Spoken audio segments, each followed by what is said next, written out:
എന്നെപ്പോലെ മത്തി ഫാൻസ് ഉണ്ടെന്നുണ്ടെങ്കിൽ മസ്റ്റായിട്ടും ട്രൈ ചെയ്ത് നോക്കേണ്ട ഒരു ഐറ്റമാണ് കേട്ടോ ഇന്ന് കാണിക്കുന്നത്. നല്ല ടേസ്റ്റി ആയിട്ടുള്ള ഒരു മത്തി പൊരിച്ചതിൻ്റെ റെസിപ്പിയാണ് ഇന്ന് കാണിക്കുന്നത്.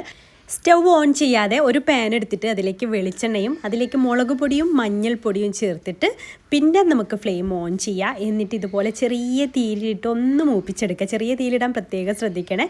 പിന്നെ അതിലേക്ക് വെളുത്തുള്ളി ചതച്ചത് ചേർത്തിട്ട് വീണ്ടും ഒന്ന് മൂപ്പിച്ചെടുക്കാം. പിന്നെ ചേർത്ത് കൊടുക്കേണ്ടത് ചെറിയുള്ളിയാണ്. എല്ലാത്തിൻ്റെയും കറക്റ്റ് മെഷർമെൻറ്റ് ഞാൻ ക്യാപ്ഷനിൽ കൊടുക്കാം കേട്ടോ. അപ്പോൾ അതും ചേർത്തിട്ട് വീണ്ടും ഒന്ന് മൂപ്പിച്ചെടുക്കുക. പിന്നെ അതിലേക്ക് ഒരു 3 തണ്ട് കറിവേപ്പില ചേർത്ത് കൊടുക്കുന്നുണ്ട്.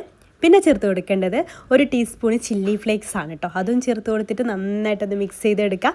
പിന്നെ ചെറിയൊരു ചെറുനാരങ്ങ വലുപ്പത്തിൽ പുളി പിഴിഞ്ഞ വെള്ളം കൂടെ ചേർത്ത് കൊടുക്കുന്നുണ്ട്. ആവശ്യത്തിനുള്ള ഉപ്പും ചേർത്ത് വീണ്ടും മിക്സ് ചെയ്തെടുക്കുക. എന്നിട്ട് ഇത് നിരത്തി അങ്ങ് വെച്ച് കൊടുക്കുക കേട്ടോ. വറ്റിച്ച മീനെടുത്ത് പൊരിച്ച് കഴിച്ച് നോക്കിയിട്ടുണ്ട്. ആ ഒരു ടേസ്റ്റാണ് കേട്ടോ ഈ ഒരു മീനിന്. കാരണം നല്ല പുളിയൊക്കെ പിടിച്ചിട്ട് അടിപൊളിയായിട്ടാണ്. അപ്പോൾ അത് ആ മീനൊക്കെ ഇതുപോലെ അങ്ങ് വെച്ച് കൊടുക്കുക. ഞാൻ 11 മീൻ, ഒരു മീഡിയം സൈസിലുള്ള 11 മീൻ എടുത്തിട്ടുണ്ട്. അപ്പോൾ ഒരു ഭാഗമായി വരുമ്പോൾ നമുക്ക് തിരിച്ചിട്ട് കൊടുക്കാം.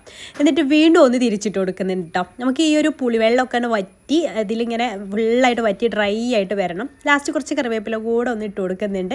നമ്മുടെ സംഭവം റെഡി ആയിട്ടുണ്ട്. ഇതിന് പ്രത്യേകിച്ച് കറിയൊന്നും ഇല്ലെങ്കിലും നമുക്ക് ഒരു മീനിൻ്റെ ആ ഒരു മസാലയ്ക്ക് കൂട്ടിയിട്ട് തന്നെ ചോറ് കഴിക്കാനും നല്ല ടേസ്റ്റാണ്. ഇഷ്ടമായിട്ടുണ്ടെങ്കിൽ ട്രൈ ചെയ്ത് നോക്കണേ.